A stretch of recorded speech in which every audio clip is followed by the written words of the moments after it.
Welcome back to Channel 12 News. Thank you for staying with us. I'm Jessica, and as I promised, we have three great gentlemen here right now to talk to us about a rising concern and issue in the community. We have Robert, Dave, and Fred. Thank you so much, guys, for coming on the show today.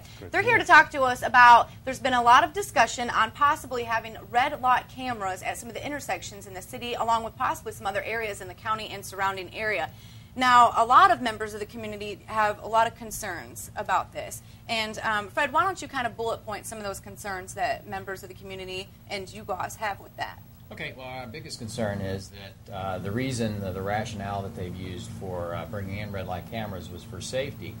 The more we got to digging into that issue, we found that perhaps they hadn't done their research, because safety, if we're really concerned with safety, red light cameras, for whatever reason, tend to increase the accident rate. It changes people's behavior, and they react differently than they would normally going through an intersection, perhaps slamming on their brakes, whatever, increasing rear-end accidents. So statistically valid studies showed this, so we got to digging deeper, and then we ran into an issue where the city apparently was moving full force, full steam ahead at trying to put up these cameras without a real input by the citizens of the community. So we kind of organized ourselves and put together a public forum, of which we had over 50 citizens show up to hear Dr. Gadecki give a wonderful presentation.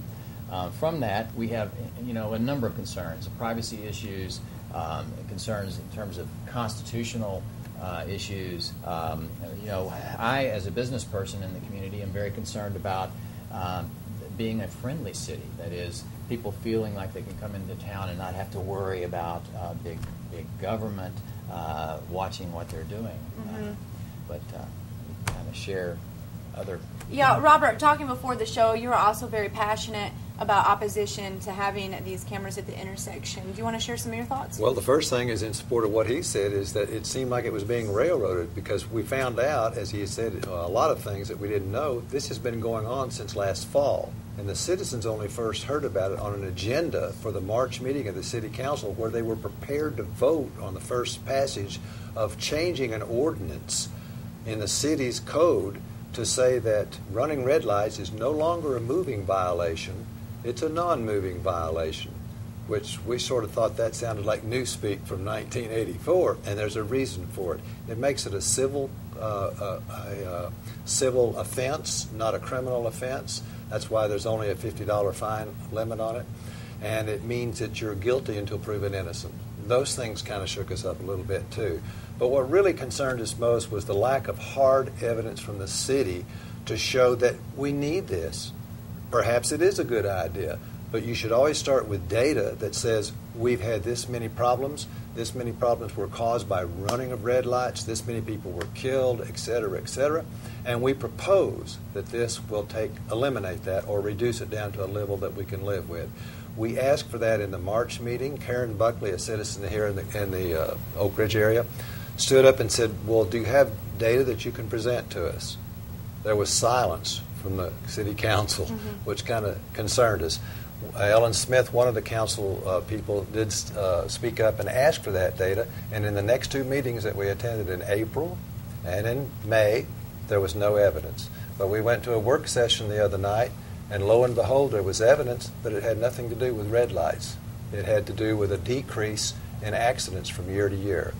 So our question was, if they're already decreasing without red light cameras, why do we need them? We're just asking for hard data to say, why do we need these? Because it's been submitted by some that these are not really about safety, they're about raising revenue for the city. Now, Robert, obviously I've seen your notes before we came on the air. You're very passionate about it and have several pages of notes. If other people would like to get involved and hear more of what you guys have to say about the lights, you said you have a forum. When are you guys meeting? Well, Jessica, we've organized a group called the Tennessee Liberty Alliance. Okay. And basically it's a nonpartisan organization of just citizens. Because really we've found that, we've all sort of like-minded in that we are pro-liberty, we're pro-freedom, and we're not anti-government. First of all, let me say that. We're not anti-government, but we are for liberty, and that means less government.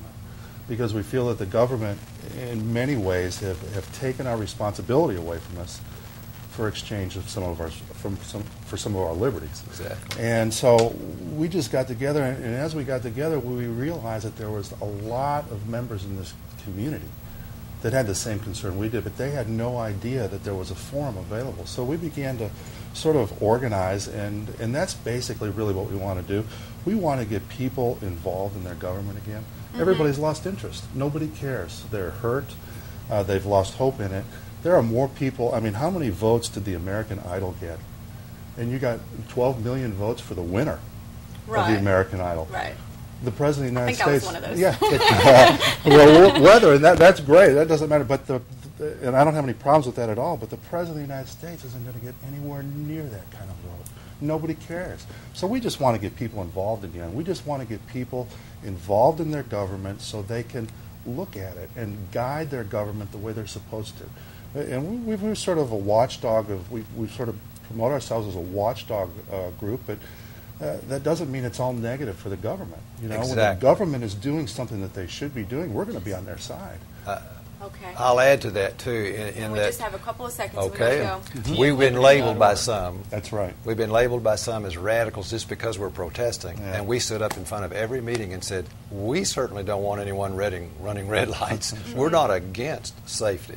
That's Right. exactly By right. So protesting. tnliberty.org. Okay, so tnliberty.org. If you'd like more information, or you can call the station. We'll pass on these gentlemen's information to you as well. Certainly could go on and on talking about sure. this, and so we'd hope if members of the community are interested in getting involved in this forum, that they do that. Gentlemen, thank you for coming on the show today. Thank we you. appreciate Thank you for having having you us. here.